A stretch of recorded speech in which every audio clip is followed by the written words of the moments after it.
je veux pas y aller, je veux rester chez moi. Sans prise de tête, sans penser aux profs et aux CPE, à la SVT, au SES, à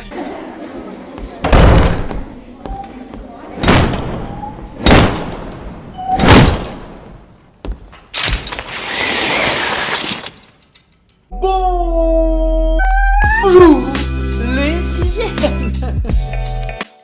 Nouveau décor, on le salue, on en est content.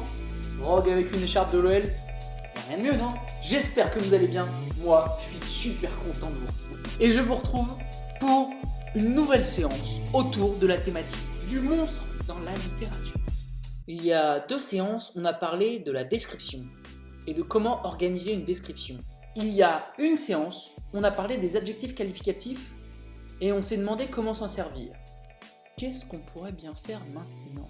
J'ai une idée! Décrire un monstre en utilisant toutes les techniques qu'on connaît maintenant. Alors, ce qu'on va faire ensemble, c'est qu'on va, à distance, chacun de notre côté, contribuer à l'élaboration d'un dictionnaire des monstres. C'est-à-dire que moi, je vais vous donner un travail à faire chez vous. Je vais recevoir tous les travaux et je vais imprimer vos travaux chez moi. Je vais les imprimer et puis je vais les relier. Comme ça, quand on va se retrouver, je vais mettre au CDI la reliure de ce qu'on aura fait ensemble et on l'appellera le dictionnaire des monstres des classes de 6e.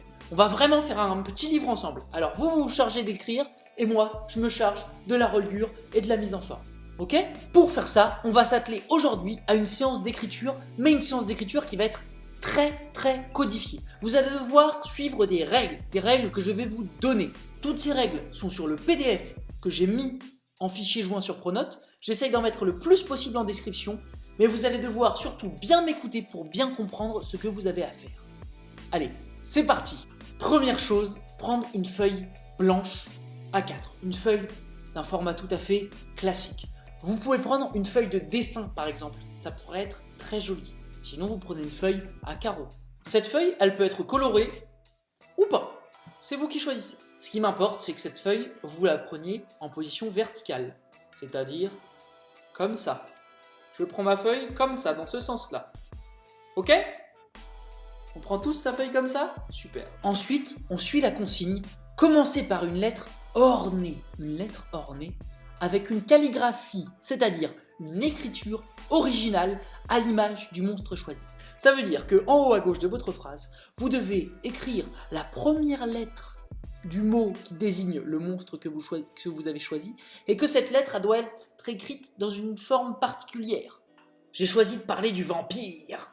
Et du coup, j'ai fait un V, regardez, il est assez particulier, un V avec plein de pics, plein de traits acérés pour rappeler moi les dents pointues. Vous voyez, on essaye de faire une lettre qui rappelle, la première lettre comme ça du mot, qui rappelle le monstre dont on parle. J'essaye de l'améliorer encore un peu. On écrit ce mot, et puis après, on donne l'étymologie de ce mot. Étymologie, c'est quelque chose qu'on a déjà vu en classe ensemble. L'étymologie, je vous rappelle, c'est d'où vient le nom que l'on est en train d'employer.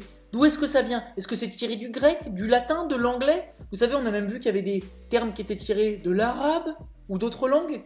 D'où est-ce qu'il vient ce terme? Alors pour le trouver, vous allez devoir faire des recherches sur internet. Vous tapez le nom de votre monstre et vous tapez étymologie, tout simplement. Donc, je continue mon texte.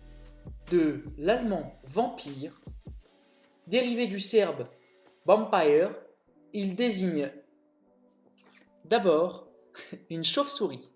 Voilà, j'ai mis l'étymologie du terme vampire.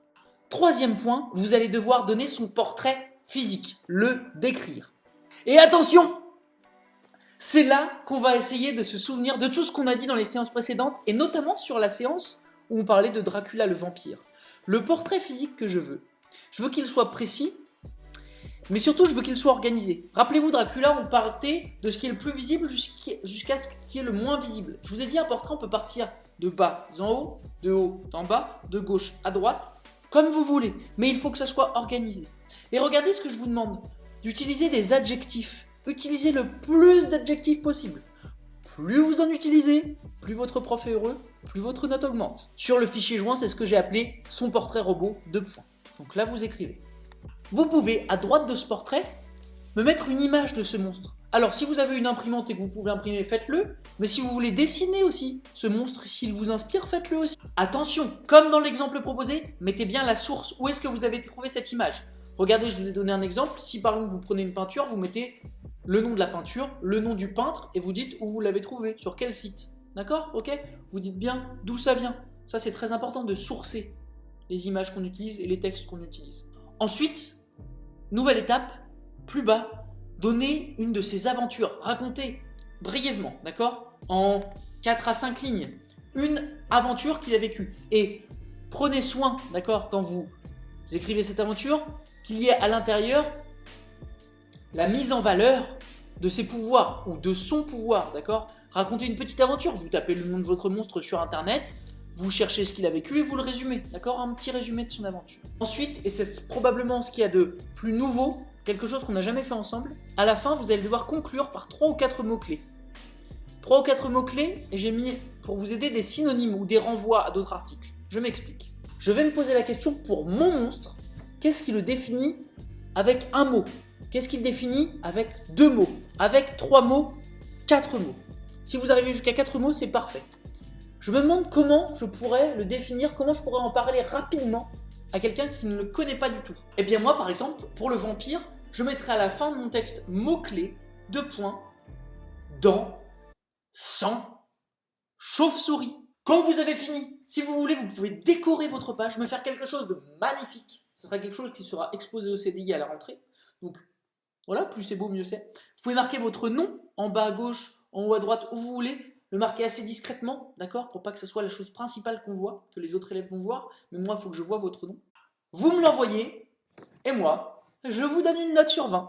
Je vais être sympa, je vous donne une semaine pour me faire ça. Une semaine entière. Ça vous laisse plein de temps, alors faites ça proprement. Ok? Sur ce, j'en ai fini pour aujourd'hui. Vous avez un gros travail à faire, d'accord? Je vous fais confiance pour réaliser ça le mieux possible. Je vous dis à la prochaine vidéo. Ciao!